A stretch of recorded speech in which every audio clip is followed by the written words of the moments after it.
Assalamualaikum warahmatullahi wabarakatuh. Nama saya Dani Juliadi, peserta Lasar CPNS Kota Sukabumi tahun 2022. Saya merupakan kelompok 3 angkatan 1 NDH7, perawat ahli pertama di UOBK RSUD R. Samsudin SH.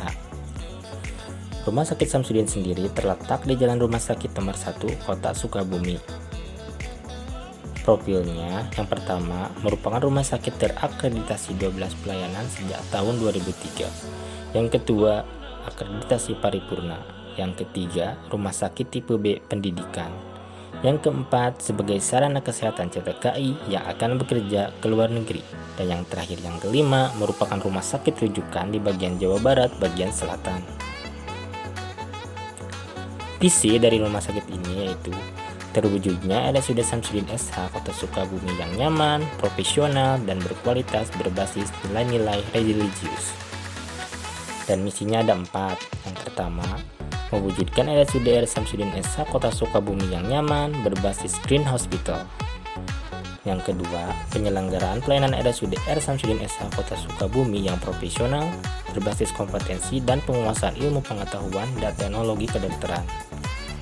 Yang ketiga, mewujudkan RSUD R. Samsudin SH Kota Sukabumi yang berkualitas, berbasis pasien center care, dan profesionalitas layanan pendidikan. Yang keempat, mewujudkan penyelenggaraan tata kelola rumah sakit yang baik, akuntabel, dan inovatif. Terdapat moto dan etos kerja.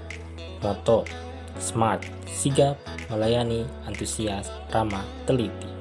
Dan etos kerjanya: ringkas, rapi, rawat, rajin, dan resik. Adapun direksi di RSUD R. Samsudin SH Kota Sukabumi, yang pertama yaitu direkturnya masih PLT, dia sebagai wadir umum dan keuangan yaitu Panyandian Rusyandi, dan wadir Yanmed keperawatan Dr. Asep Saifullah, lalu wadir pendidikan dan pengembangan mutu Dr. Bihantoro MKes. Adapun fasilitas di Rumah Sakit Samsudin, yang pertama yaitu UGD 24 jam, terdapat UGD untuk umum dan juga konek IGD.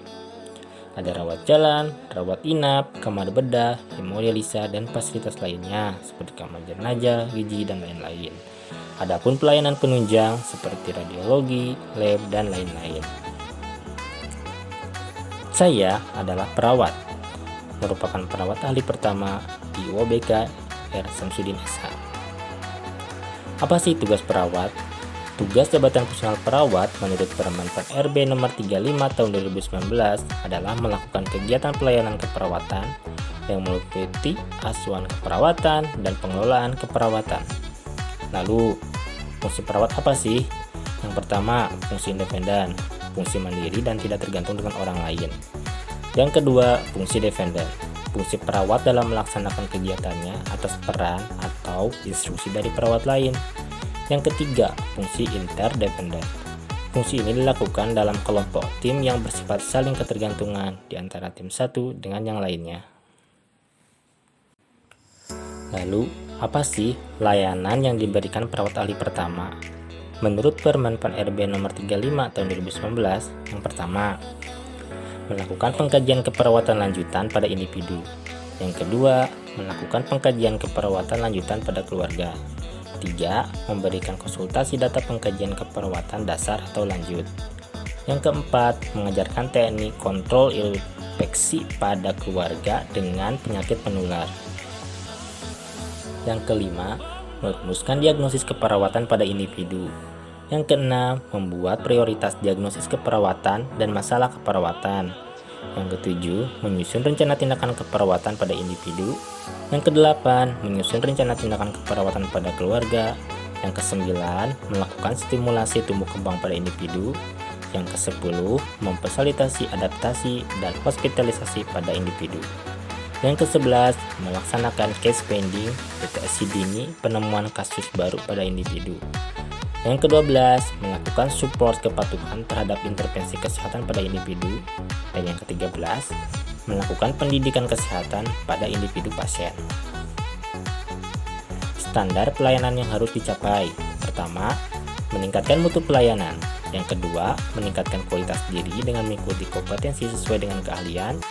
Yang ketiga, kepuasan pasien terhadap pelayanan. Yang keempat, memberikan pendidikan kesehatan. Adapun perwujudan Smart ASN dalam tugas perawat dengan tujuan instansi. Yang pertama, meningkatkan kompetensi di bidang keperawatan dengan mengikuti seminar dan pelatihan. Yang kedua, kolaborasi dengan medis lain terkait kondisi dan perawatan pasien melalui pesan digital.